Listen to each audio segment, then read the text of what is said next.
नाजरीन, प्रोग्राम हकीकत के साथ मैं हूं आपकी मेज़बान इशाल सुलेमान। नाजरीन, दुनिया का हर मजहब और तहजीब इस बात पर मुत्तफ़िक है कि वालिदैन के साथ हुस्न सलूक फ़र्ज़ है और उनका अदब व एहतराम हर हाल में मलहूज़े खातिर रखना चाहिए। इस बारे में कुरान की तालीम सबसे ज़्यादा अहम और अपने एक इनफरादी असलूब की हामिल है। इरशाद बारी ताला है, ए बंदो तुम मेरा शुक्र करो और अपने वालिदैन का शुक्र अदा करो, तुम सबको मेरी ही तरफ लौट कर आना है। इंसानों में वालिदैन के हकूक़ सबसे बढ़कर हैं। माँ बाप के साथ हुस्न सलूक करने वालों को जन्नत की बिशारत दी गई है। इसके अलावा सूरतुल असरा में इरशाद बारी ताला का मफ़हूम है, और तेरा परवरदिगार साफ साफ हुक्म दे चुका है कि तुम उसके सिवा किसी और की इबादत ना करना और अपने माँ बाप के साथ एहसान करना।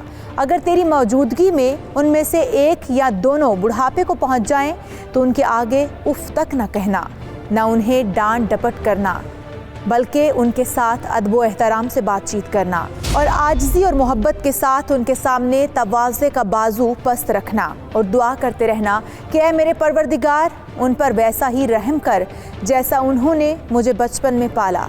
जो कुछ तुम्हारे दिलों में है उसे तुम्हारा रब बखूबी जानता है। अगर तुम नेक हो तो वो रुजू करने वालों को बख्शने वाला है।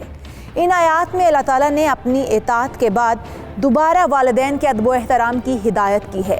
इन आयात में अल्लाह ताला ने हमें समझाया है कि हम बचपन में किस तरह बेयारो मददगार थे और वालिदैन ने हमें पाला पोसा और परवान चढ़ाया। हमारे वालिदैन हमारी हर ख्वाहिश पूरा करते थे, मुकम्मल खलूस और मोहब्बत के साथ। इसीलिए औलाद पर फ़र्ज़ है कि वो वालिदैन का एहतराम करे, उनसे अच्छा सलूक करे। अगरचा उम्र के तमाम हिस्सों में वालिदैन का अदब व एहतराम करना चाहिए, लेकिन उनकी तरफ ज़्यादा तवज्जो उस वक्त होनी चाहिए जब वो बूढ़े हो जाएं, क्योंकि वो भी उसी तरह बेयारो मददगार हो जाते हैं जैसे हम बचपन में थे। लेकिन कुछ बदबख्त उनको इस बेचारगी के आलम में बेयारो मददगार छोड़ देते हैं। हमारी आज की कहानी भी ऐसे ही वालिदैन की है, जिन्होंने बड़े नाज के साथ अपना पेट काट कर अपने इकलौते बेटे को परवान चढ़ाया, उसकी हर ख्वाहिश को पूरा किया, उसे अच्छी तालीम दिलवाई। लेकिन वही औलाद बड़ी होकर अपने वालिदैन की किसी ख्वाहिश को मलहूज़े खातिर न लाती।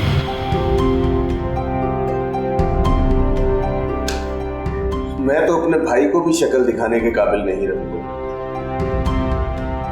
अगर ये शादी ना हुई तो पूरा खानदान हमारे खिलाफ हो जाएगा। यही सब कुछ तो मैं उसे समझा रही हूँ, लेकिन वो कोई बात सुनने के लिए तैयार ही नहीं है। कहता है शादी करूंगा तो सिर्फ और सिर्फ शांति से। बचपन की मंगनी तोड़ रहा है उस लड़की के लिए जिसे मिले हुए अभी उसे जुमा 8 दिन भी नहीं हुए। आप बिल्कुल ठीक कह रहे हैं, लेकिन मैं क्या कर सकती हूँ? सफिया बेगम, उसे समझाओ, उसे बताओ कि उसके इस फैसले से कितने लोगों पर असर पड़ेगा। यही सब कुछ मैं उसे समझा समझा के थक गई हूँ। ठीक है, फिर मैं उससे खुद ही बात करता हूँ। आमिर, आमिर, देखिए आराम से बात कीजिएगा, ज्यादा गुस्सा ना कीजिएगा। आमिर, जी अबू बोले। बेटा ये क्या कर रहे हो? क्यों बेजा जिद पे अड़े हुए? वो जिद पर मैं अड़ा हुआ हूँ या आप लोग अड़े हुए हैं? मैं अपनी पसंद से शांति से शादी करना चाह रहा हूँ। इसमें बुराई क्या है? और हमारी खुशी का तुम्हें कोई एहसास नहीं, और ना ही हमारी इज्जत का। और अभी तो तुम कुछ कमा भी नहीं रहे। शादी के बाद उसका खर्चा कैसे पूरा करोगे? मैं आपकी खुशी के लिए अपनी जिंदगी भर का सुकून बर्बाद नहीं कर सकता। जहां तक रही मेरे कमाने की बात, तो शादी के बाद मैं उसे आप पर बोझ नहीं बनने दूंगा। मैं भी पूरे खानदान को नाराज नहीं कर सकता। तुम्हारी शादी होगी तो सिर्फ आमना से। अपने दिलो दिमाग से उस शांति का ख्याल निकाल दो। मैं भी आपको बता रहा हूं कि मैं शादी करूंगा तो सिर्फ और सिर्फ शांति से। बदतमीज! देखा है? देखा सफिया, इसी दिन के लिए पाला पोसा था इसे। अच्छा आप गुस्सा मत करें, आप आराम से बैठे, मैं आपके लिए पानी लेकर आती हूँ।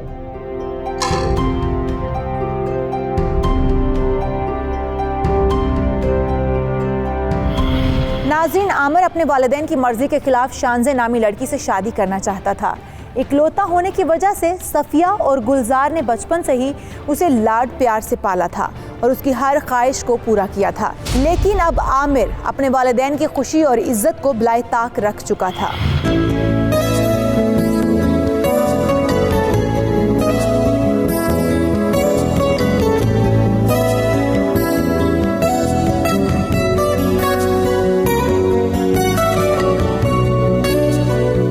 आमिर, अब क्या होगा? होना क्या है? वही होगा जो मेरी मर्जी होगी। हमारी शादी जरूर होगी, तुम फिक्र ना करो। आमिर, तुम्हारे अम्मी अब्बू इस शादी के लिए मान ही नहीं रहे। हम ये शादी कैसे करेंगे? वही नहीं मानते तो ना माने। ये जरूरी तो नहीं है कि हम उनकी मर्जी के बगैर शादी नहीं कर सकते। हम कोर्ट मैरिज कर लेंगे। लेकिन आमिर, हम कोर्ट मैरिज करने के बाद जाएंगे कहाँ, रहेंगे कहाँ? क्या मतलब कहाँ रहेंगे? मेरे घर रहेंगे, और कहाँ रहेंगे? लेकिन आमिर, ये कैसे हो सकता है? हम उनकी मर्जी के खिलाफ शादी करके उनके साथ कैसे रह सकते हैं? शानज़े, उस घर पे मेरा भी उतना ही हक है। वो मेरा भी घर है, वही रहेंगे। आमिर, मैं तो तुम्हारे साथ कहीं भी रह सकती हूँ। मैं तो बस वैसे ही कह रही थी। तुम फिक्र ना करो, शादी के बाद उन्हें ये हकीकत तस्लीम करना पड़ेगा। अच्छा आमिर, अपना मूड आप ठीक रखें। आपके चेहरे पे ना इतना गुस्सा अच्छा नहीं लगता। चले, ठीक करें अपना मूड। यार तंग ना करो प्लीज। अच्छा आमिर, चले ना। चले, अब हम आइसक्रीम खाने चलते हैं। चले, उठे भी। अच्छा ठीक है। अरे ड्रामेबाज हो आप। चलो।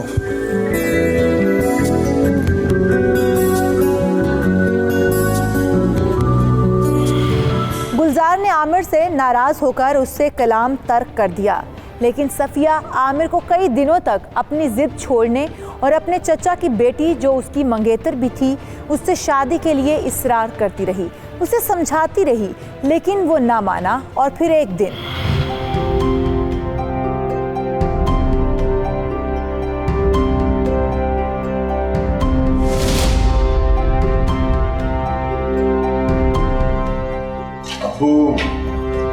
मैं ये शानज़े है। आमिर, क्या है ये? तुम इसे घर क्यों ले आए?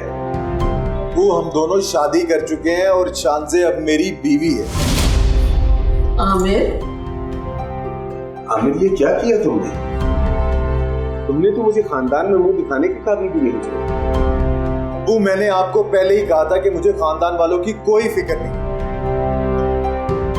मैं शानज़े से शादी करना चाहता था, सो मैंने ऐसा ही किया। ठीक है बेटा, तुमने अपनी मर्जी कर ली, सो कर ली। अबू, आप प्लीज नाराज ना हो। हम एक दूसरे से बहुत प्यार करते हैं। आप प्लीज मुझे दिल से अपनी बहू तस्लीम कर ले। गुलजार साहब, अब जो होना था वो तो हो गया। अब आप गुस्सा मत कीजिए। तुम फिक्र ना करो शानज़े, ये मुझसे कभी भी खुश नहीं हो सकती। नहीं बेटा, ऐसी बात नहीं है। मैं ऐसी ही बात है। चलो शानज़े, अंदर कमरे में चलो। आओ मेरे साथ।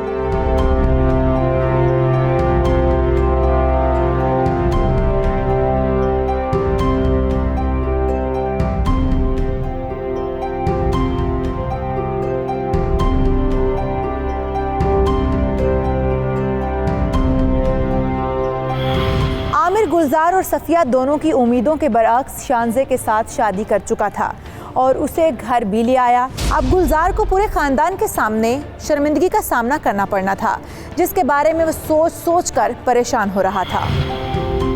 क्या कर दिया आमिर ने?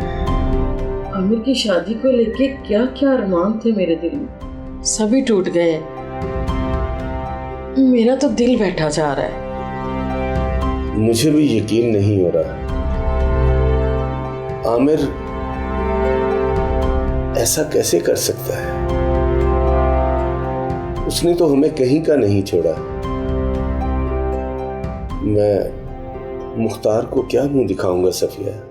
आमिर उस लड़की की मोहब्बत में बिल्कुल अंधा ही हो गया।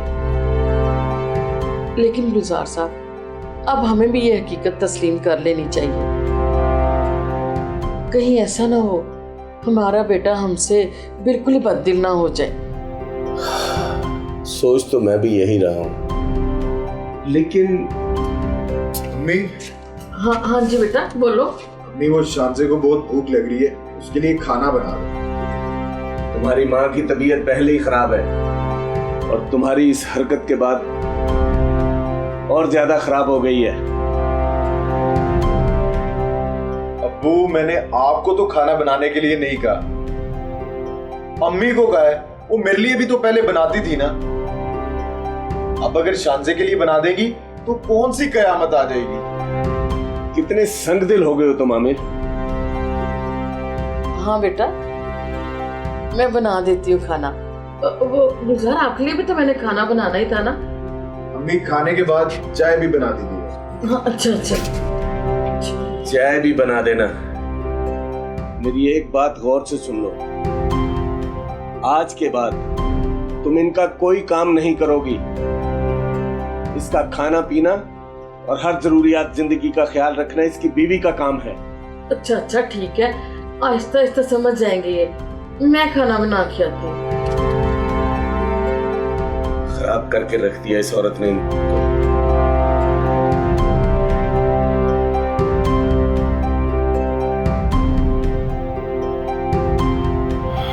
आमिर अपने वालिदैन की मर्जी के खिलाफ शांजे से शादी करके उसे घर ला चुका था। क्या शांजे अपने सास और ससुर का दिल जीतने में कामयाब हो पाएगी या गुलजार उसे दिल से अपनी बहू कबूल ना करेगा और घर का सुकून हो जाएगा बर्बाद?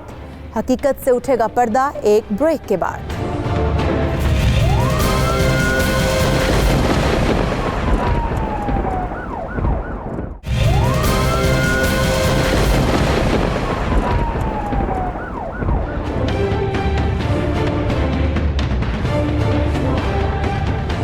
ब्रेक के बाद खुशामदीद नाज़रीन। हमारे मुआशरे का अलमिया है कि वालिदैन अपनी सारी ज़िंदगी अपनी ख्वाहिशात की कुर्बानियाँ देकर अपने बच्चों की तालीम और तरबियत के लिए वक्फ कर देते हैं, लेकिन जब वही औलाद बड़ी होती है तो अपनी मर्ज़ी के फ़ैसले करना शुरू कर देती है और वालिदैन का मशवरा लेना भी दुरुस्त नहीं समझती। और अगर वो उन्हें समझाने की कोशिश करें, उनकी इस्लाह करें तो वो बुरा मान जाते हैं। ऐसा ही गुलजार और सफिया के साथ हो रहा था।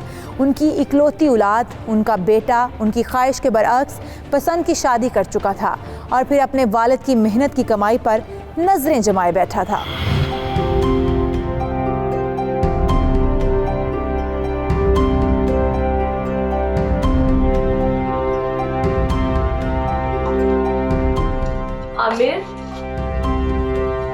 आमिर, मेरा पिज्जा खाने को बहुत दिल कर रहा है। आमिर, किन सोचों में गुम है? मेरे से बात ही नहीं कर रहे आप। मैं कह रही हूँ मेरा पिज्जा खाने का दिल कर रहा है। कहाँ से खिलाऊं पिज्जा? मेरे पास तो पैसे ही नहीं है। तो क्या मतलब? आज भी मैं अम्मी के हाथ का बना हुआ खाना खाऊंगी। हाँ यार, आज भी उन्हीं के हाथ का खाना खाना पड़ेगा। लेकिन तुम फिक्र ना करो, बहुत जल्द तुम्हारी मौजें लगने वाली हैं। क्या मतलब? तरखा रहे हो ना आप मुझे? नहीं बाबा, सच्ची बोल रहा हूँ। मैंने एक बिजनेस प्लान किया हुआ है। उसके बाद हम दोनों अमीर हो जाएंगे और फिर मैं तुम्हारी हर ख्वाहिश पूरी करूंगा। अच्छा जी, ऐसा क्या बिजनेस प्लान बना लिया आपने? यार, मेरा एक दोस्त है जो ऑनलाइन बिजनेस करता है। उसी के साथ काम शुरू करूंगा। डॉलरों में कमाई। सबसे बड़ी बात पता है क्या है? काम घर से ही शुरू करना है। दफ्तर बनाने की भी कोई जरूरत नहीं। वाओ, आइडिया तो बेहतरीन है। मगर कितने पैसे चाहिए होंगे? यही 20 लाख। 20 लाख कहाँ से आएंगे? अम्मी अब्बू से। क्या उनके पास इतने पैसे हैं? और मुझसे शादी करने के बाद वो तुम्हें 20 लाख रुपए देंगे। अब्बू तो पहले ही बहुत नाराज है। हाँ यार, नाराज तो है, मगर काम भी तो शुरू करना है ना। मैं अब्बू से बात करूंगा। आमिर, अगर उन्होंने इनकार कर दिया तो? ऐसे कैसे इनकार कर देंगे? उनके पैसों पे मेरा ही तो हक है। इकलौती औलाद हूं उनकी, मेरे अलावा किसको देंगे वो पैसे? बस तुम्हें एक काम करना होगा। वो क्या? तुम्हें उनका दिल जीतना होगा। वो कैसे? तुम कल से घर के कामों में अम्मी का हाथ बटाना शुरू कर दो। लो जी, अब मुझे काम पे लगवाएंगे? मुझे कोई नहीं काम शाम करना। अच्छा यार, ना करो काम, जैसे मर्जी है तुम्हारी, बस हाल चाल पूछ लिया करो, एवं ही ऊपर ऊपर से। अच्छा ठीक है यार। आमिर बहुत ही खुदगर्ज हो चुका था। उसने पहले पसंद की शादी करके पूरे ख़ानदान में अपने वालिदैन की इज्जत को खाक में मिला दिया था और अब उसकी नज़र उनकी सारी ज़िंदगी की जमा पूंजी पर थी, जो उन्होंने एक बहुत ही ज़रूरी मकसद के लिए रखी हुई थी।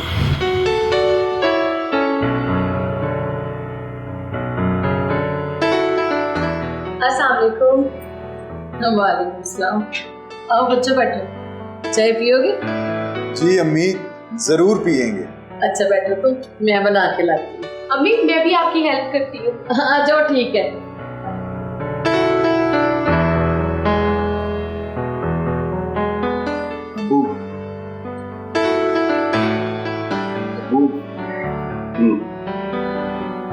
मुझे आपसे एक जरूरी बात है। बोलो। अबू, मुझे कुछ पैसे चाहिए, मैं बिजनेस शुरू करना चाहता हूँ। पैसे मेरे पास नहीं है। अबू, मुझे पता है आप मुझसे नाराज हैं, लेकिन मैं ये भी जानता हूँ कि आपके पास पैसे मौजूद हैं। तो फिर तुम्हें यह भी मालूम होना चाहिए कि वो पैसे किस मकसद के लिए पड़े हैं। वो लेकिन आपके ऑपरेशन में अभी काफी टाइम है, मैं तब तक ये पैसे आपको वापस कर दूंगा। नहीं आमिर,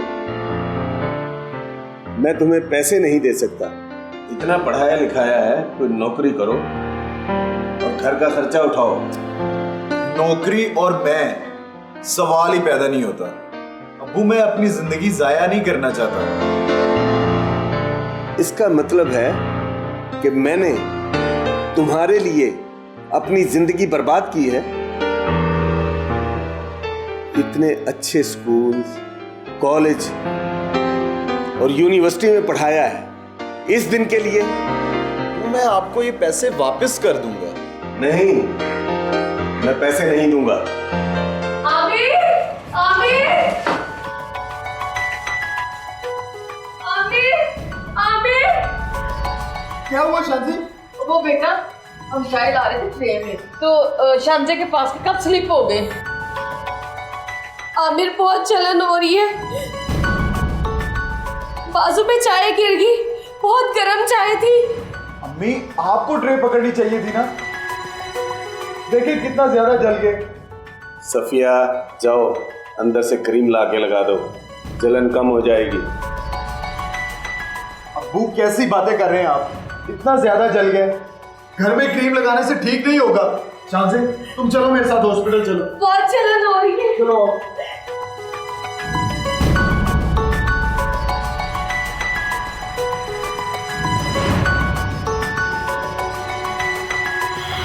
आमिर का इतना ज़्यादा रिएक्शन और गुस्सा उसके वालिद की तरफ से रकम देने के इनकार का नतीजा था, जो उसने अपनी वालिदा पर निकाला, जिसने गुलजार और सफिया को मज़ीद उदास और परेशान कर दिया।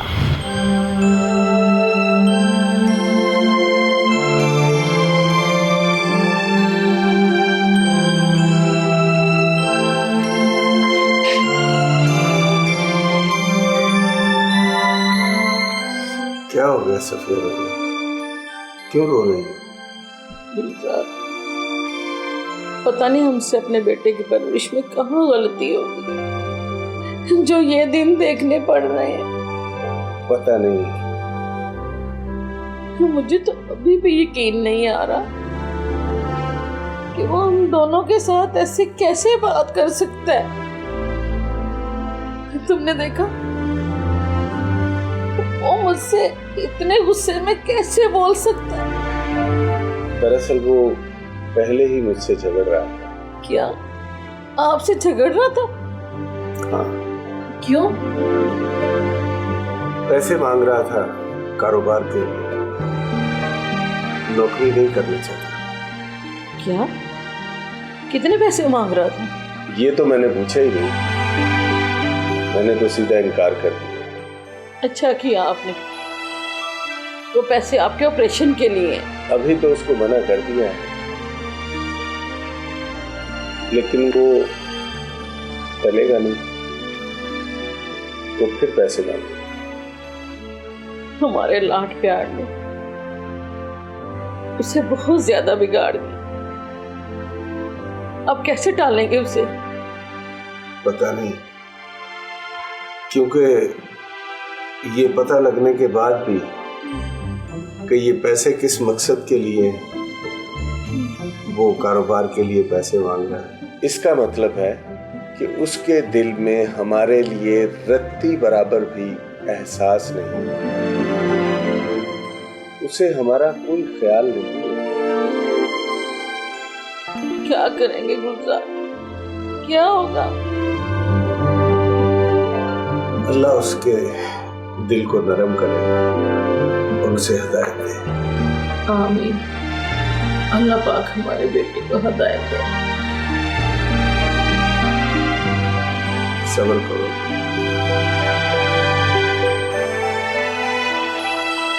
नाजरीन, आमिर अपने वालिदैन को एक के बाद एक दुख दे रहा था, तोड़ रहा था उनके मान को, जिन्होंने आमिर के मुस्तकबिल के लिए अपना हाल मेहनत कर कर के बेहाल कर लिया। वही बेटा हो चुका था उनसे बेगाना। लेकिन गुलजार और सफिया की ज़िंदगी में ये मुश्किलात की थी बस शुरुआत, क्योंकि आमिर भूल चुका था उनका प्यार। कहीं मत जाइएगा, मज़ीद दिल दहला देने वाली हकीकत से उठेगा पर्दा एक ब्रेक के बाद।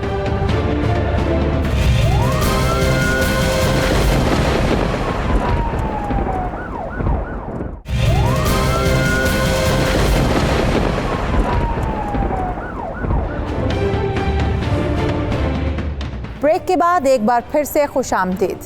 नाज़रीन, आमिर अपने वालिदैन का नाफरमान होने के साथ साथ लालची भी हो चुका था और अपने वालिद के इलाज की रकम पर नजरें जमाए बैठा था, क्योंकि उसे कारोबार करना था। लेकिन शानजे से अपनी मर्जी की शादी करने के बाद उसका वालिद उसके साथ नाराज था, मगर चंद दिनों की मेहनत के बाद उसने उनसे पैसे वापस करने का वादा करके 20 लाख ले लिए और रकम अपने दोस्त के साथ ऑनलाइन कारोबार में लगा दी।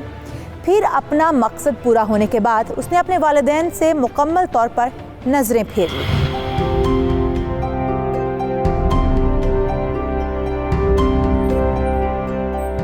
अब हम शॉपिंग के लिए जा रहे हैं। बैठो, मेरी दवाइयाँ भी खत्म हो गई है, वो लेते आना, या मुझे पैसे दे दो, मैं खुद ही ले आऊँ, थोड़ी वॉक भी हो जाएगी। लो भाई, बेटे ने थोड़ा कमाना क्या शुरू किया, मंगते बनकर आ गए। आमिर के पास पहले ही पैसे कम है और हमने शॉपिंग भी जाना है। वो कारोबार भी मेरे ही पैसों से शुरू किया है। आमिर, अपनी बीवी से कहो अपनी हद में रहा करे। वो ठीक ही तो कह रही है शांति, इसमें गलती क्या है? अभी काम शुरू किया है, अभी इतने पैसे आना शुरू नहीं हुए कि मैं आप लोगों का खर्चा भी उठा सकूं। बड़े अफसोस की बात है, पूरी जिंदगी तुम्हारे हर खर्चे को मैंने बर्दाश्त किया है, कारोबार के लिए तुम्हें पैसे भी दिए, क्या तुम पर हमारी कोई जिम्मेदारी नहीं बनती? चलो आमिर चले, ये तो लेक्चर देना ही शुरू हो गए। वो प्लीज तंग ना करें, अगर पैसे बच गए तो मैं वापसी पे आप दोनों की दवाइयां लेता हूँ। चलो शांति।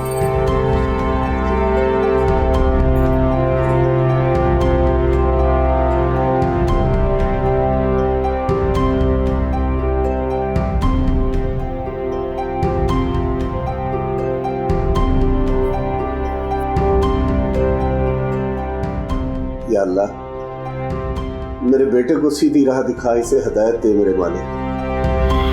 नाज़रीन, आमिर की तरफ से इतनी गिरी हुई हरकत सहने के बाद भी गुलजार के दिल से उसके लिए हिदायत की दुआ ही निकली।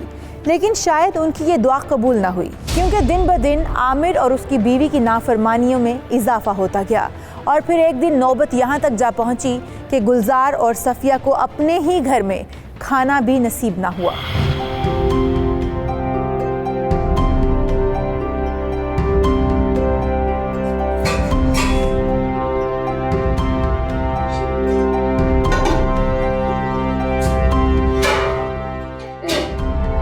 कोई खाना नहीं बनाया हुआ।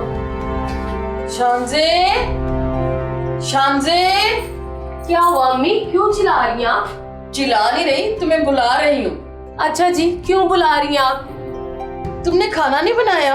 अम्मी मेरी तबीयत ठीक नहीं है। तो अब हम क्या खाएंगे? अम्मी ये सवाल आप मुझसे क्यों कर रही हैं? मुझे क्या पता क्या खाएंगे। इसलिए पूछ रही हूँ कि तुम्हारी जिम्मेदारी है। ओ हेलो, इस घर का खाना बनाना मेरी जिम्मेदारी नहीं है। अगर इतनी भूख लगी है तो खुद ही बना ले। क्या हुआ शांजे, क्यों चिल्ला रही हो? मुझसे क्या पूछ रहे हो? अपनी माँ से पूछो। क्या हो गया अम्मी? मुझे नौकरानी समझा हुआ है इन्होंने। मुझे पूछ रही है कि खाना क्यों नहीं बनाया। खाने का पूछ लिया? कौन सा गुनाह कर दिया? देखो आमिर, तुम्हारे सामने ये मेरे से कैसे बात कर रही है। क्या हो गया अम्मी आपको? आप शांजे से ऐसे बात नहीं कर सकती, बीवी है ये मेरी। मैं तुम्हारी माँ हूँ बेटा। अम्मी, शांजे इस घर की नौकरानी नहीं है। शांजे, तुम चलो अंदर मेरे साथ कमरे में, चलो।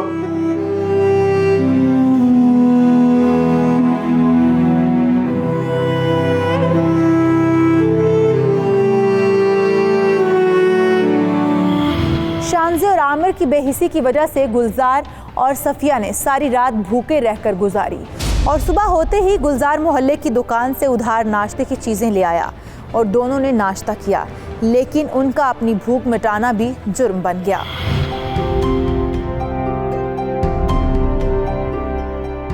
यार ये क्या बकवास है? इतने ज्यादा गंदे बर्तन। तुमने अभी तक नाश्ता नहीं बनाया, पहले ही देर हो रही है। आमिर इंसान हूँ, रिपोर्ट नहीं हूँ। ये बर्तन देख रहे हो तुम? ये नाश्ता किसने किया? तुम्हारे अम्मी अबू ने रात का गुस्सा निकाला होगा। अच्छा यार, अब तुम गुस्सा ना करो। आमिर, मैं आपको बोल रही हूँ कि मैं मजीद बर्दाश्त नहीं कर सकती। मैंने तुमसे शादी इसलिए नहीं की थी। हाँ यार, मुझे पता है। खुद तो दोनों कुछ करते नहीं है, अब किस बात का इंतजार है आमिर? मुझे मजीद इन लोगों के साथ नहीं रहना। अब मैं इस घर में नहीं रह सकती। यार मैं अपना वादा जरूर पूरा करूंगा, लेकिन तुम भी अंडरस्टैंड करो ना, ये बिजनेस इतना अच्छा नहीं चल रहा। हम लोग अलग घर नहीं ले सकते। यार जब तक बिजनेस अच्छा होना है तब तक पता नहीं क्या हो जाएगा। आखिर हम कब अपनी इंडिपेंडेंट लाइफ एंजॉय करेंगे? कब तक मुझे घुट घुट के तुम्हारे माँ बाप के साथ जीना होगा? जल्द मेरी जान, जल्द। बस थोड़ा सा सब्र करो। आमिर, अब मजीद मुझसे सब्र नहीं होगा। तुम इस मसले का हल निकाल लो। अच्छा, तो फिर तुम ही बता दो, क्या है इस मसले का हल? इस घर में हम रह लेते हैं और तुम अपने माँ बाप को ओल्ड एज होम भिजवा दो। क्या? मेरी नजर में तो इस मसले का यही हल है। ये घर हमारे पास आ जाएगा और उनसे हमारी जान भी छूट जाएगी। आगे तुम्हारी मर्जी। मेरा काम था तुम्हें मशवरा देना, इस पर अमल करना या ना करना तुम्हारी मर्जी है। देखो, मुझे तो उनसे अलग रहना है, जल्द से जल्द, इस घर में या किसी और घर में।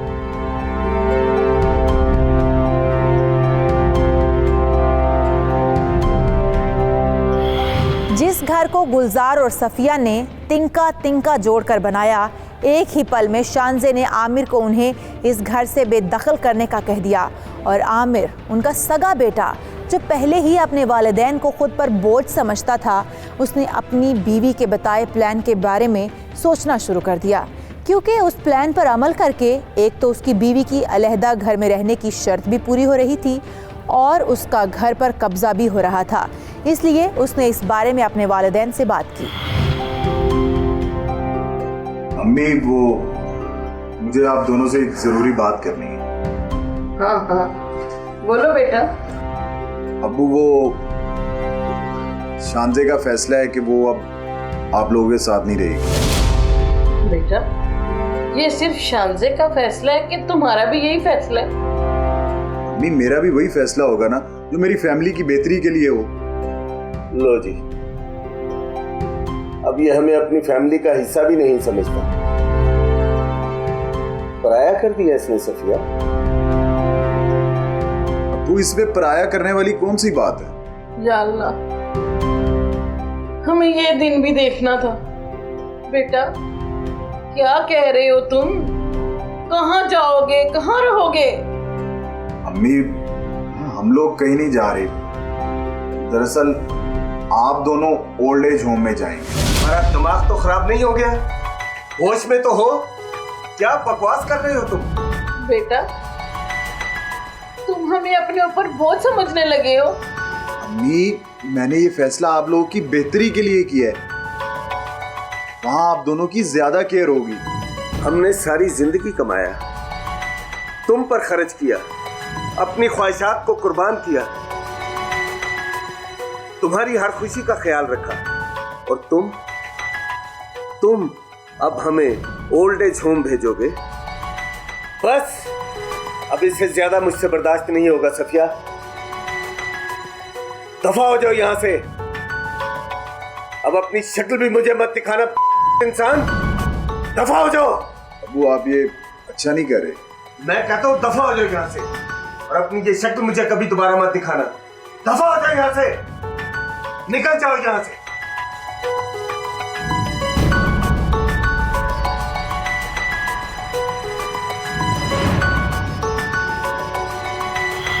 नाज़रीन, आमिर की इस घटिया हरकत का गुलजार दे चुका था उसे करारा जवाब।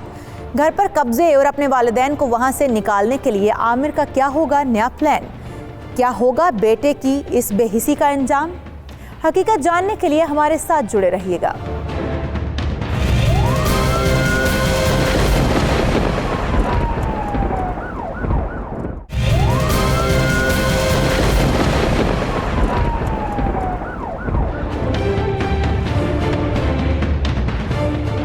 ब्रेक के बाद खुशामदीद।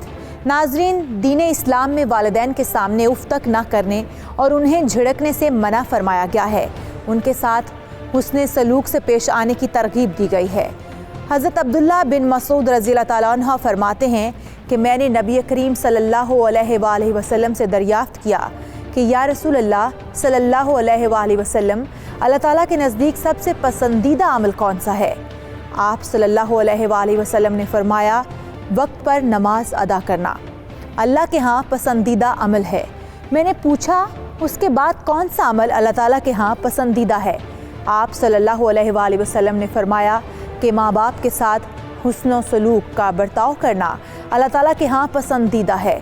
लेकिन हमारे मुआशरे में ऐसे कई बदबख्त लोग जो अपने वालिदैन की नाफरमानी करते हैं और उन्हें ख़ुद पर बोझ समझ लेते हैं, जैसा कि आमिर, जो इस कदर संगदिल हो चुका था कि वो उन्हें ओल्ड एज होम भेजना चाहता था, लेकिन गुलजार ने उसे दो टोक अल्फाज में इनकार कर दिया। लेकिन अपनी सगी औलाद की तरफ से इतने बड़े गम ने उसको अंदर से तोड़ दिया और उसकी तबीयत अचानक ख़राब हो गई। या अल्लाह, हिम्मत करें गुलजार। बहुत दर्द हो रहा है सफिया, बहुत दर्द हो रहा है। मैं आपको दवाई देती हूँ, खा ले, आपको दर्द से आराम आ जाएगा।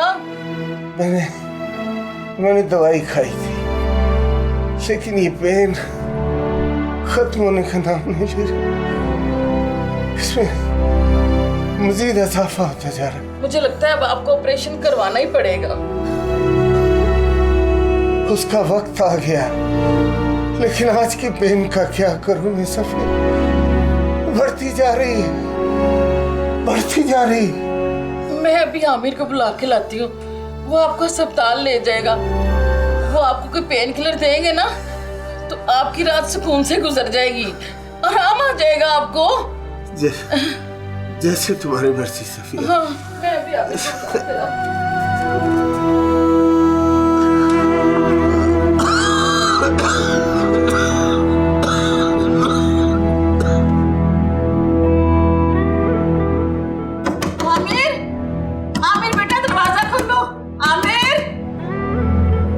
क्या अम्मी क्यों तंग कर रही हैं? आमिर बेटा, तुम्हारे अब्बू की तबीयत बड़ी खराब है, उन्हें अस्पताल ले चलो। तो मैं क्यों उन्हें हॉस्पिटल लेकर जाऊं? वो तो मेरी शक्ल देखना भी पसंद नहीं करते। बेटा प्लीज उन्हें माफ कर दो, मैं तुम्हारे आगे हाथ जोड़ती हूँ। उनकी तबीयत बड़ी खराब है, उन्हें अस्पताल ले चलो, उनकी हालत ठीक नहीं है। ओहो अम्मी, मैं बहुत थका हुआ हूँ, अभी सोया था, आपने आके डिस्टर्ब कर दिया। आप जाएं, उन्हें जाके एक पैनाडोल की गोली दे दें, दर्द कम हो जाएगा। आमिर, यार क्या शोर मचाया हुआ है? क्या अब इस घर में चैन से सोने भी नहीं दिया जाएगा? अम्मी प्लीज हमें डिस्टर्ब ना करें, अजीब लोग हैं वैसे आप ही। पहले आंखें दिखाते हैं और अब आके हाथ जोड़ रहे हैं। जाएं। आमिर, आमिर बेटा। नाजरीन, अपने सगे बेटे की तरफ से धुतकारे जाने के बाद सफिया वापस अपने कमरे में आ गई। गुलजार सारी रात दर्द में तड़पता रहा, कराहता रहा और सफिया उसे बेबसी से दर्द में करवट पे करवट बदलते देखती रही। जैसे तैसे करके रात गुजरी और फिर सुबह सफिया ने एक मोहल्लेदार को मदद के लिए बुलाया। आजा बेटा, इनकी तबीयत बहुत खराब है, इन्हें मेरे साथ अस्पताल ले चलो। रात सारी दर्द से बहुत बुरा हाल रहा है इनका। माँ जी, मैंने अभी ले चलता हूँ। अंकल गुलजार, अंकल जी। माँ जी, ये कुछ बोल क्यों नहीं रहे? या अल्लाह खैर। गुलजार जी, लगता है ये बेहोश हो गए हैं, इनको फौरन अस्पताल लेके जाना होगा। मैं अभी बाहर किसी और को बुला के लाता हूँ। हाँ हाँ अब्बा मेरी बात सुनो, तुम 1112 को फोन करो, वो जल्दी आ जाएंगे। हाँ, मैं अभी उनको फोन कर रहा हूँ। फोन करो, अभी ले। फोन करो। या अल्लाह खैर। या अल्लाह। आमिर की बेहिसी और लापरवाही की वजह से गुलजार मौत के धाने पर पहुंच चुका था। मोहल्लेदारों ने उसे एम्बुलेंस के जरिए अस्पताल पहुंचाया, जहां डॉक्टर्स उसकी जान बचाने की कोशिश करने लगे। लेकिन दूसरी तरफ आमिर जब अपनी नींद पूरी करके जागा तो उससे इतना भी गवारा न हुआ कि वो ये मालूम कर सके कि उसके वालिद और वालिदा कहाँ हैं और उसके वालिद की तबीयत अब कैसी है।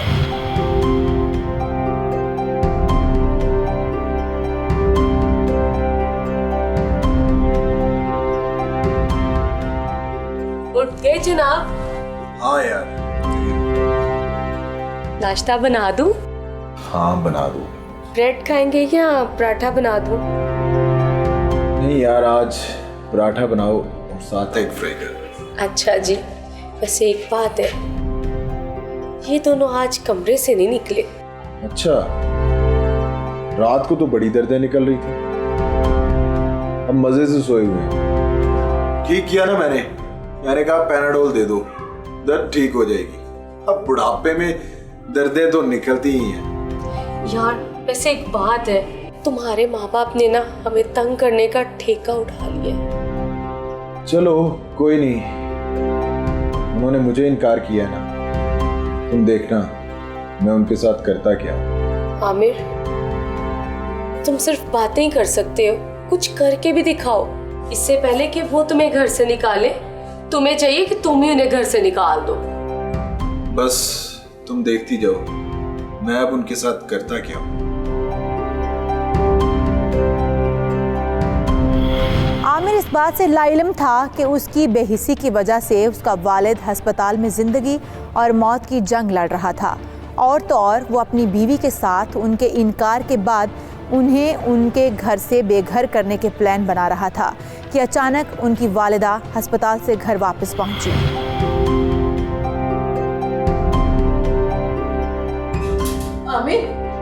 आमिर बेटा, तुम्हारे अब्बू अस्पताल में है, उनकी तबीयत बहुत खराब हो गई थी, वो बेहोश हो गए थे। मैं तो मैं क्या करूं? डॉक्टर ने कहा उनको ऑपरेशन करना पड़ेगा, उसके लिए पैसे चाहिए। ओहो अम्मी, आप ये सब मुझे क्यों बता रही हैं? उनके ऑपरेशन के सारे पैसे तुम्हारे पास हैं, तुमने कहा था मैं वापस कर दूंगा। मैंने कहा था मैं वापस कर दूंगा, लेकिन अभी मेरे पास पैसे मौजूद नहीं हैं। लेकिन आमिर, मैं मुझे तंग ना करें, मेरे पास उनके इलाज के लिए पैसे नहीं हैं। आमिर मैं तुमसे पैसे नहीं मांग रही, मैं तो उनके पैसे वापस मांग रही हूँ तुमसे। ओहो, मैंने आपको कहा ना मेरे पास पैसे नहीं है, आपको समझ क्यों नहीं आती? आमिर, तुम्हारा खून सफेद हो गया है। लो जी, अब ये भी तुम्हें बातें सुनाएंगी। तुम अपनी जुबान बंद रखो, वरना मैं तुम्हारी जुबान खींच लूंगी। सुना सुना तुमने आमिर? आमिर, तुम भी मेरी बात कान खोल के सुन लो। तुमने अगर पैसे वापस ना किए और मेरे शोहर को कुछ हो गया ना, तो मैं तुम्हें भी। मुझे भी क्या? हाँ, क्या करेगी मुझे?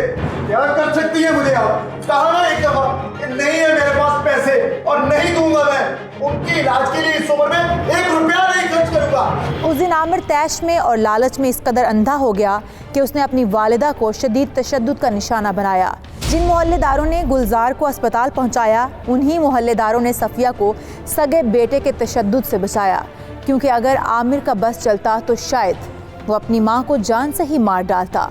आमिर शायद ये भूल चुका था कि ये दुनिया मक़फ़ाते अमल है। इस दुनिया में इंसान जो कुछ बोता है वही काटता है।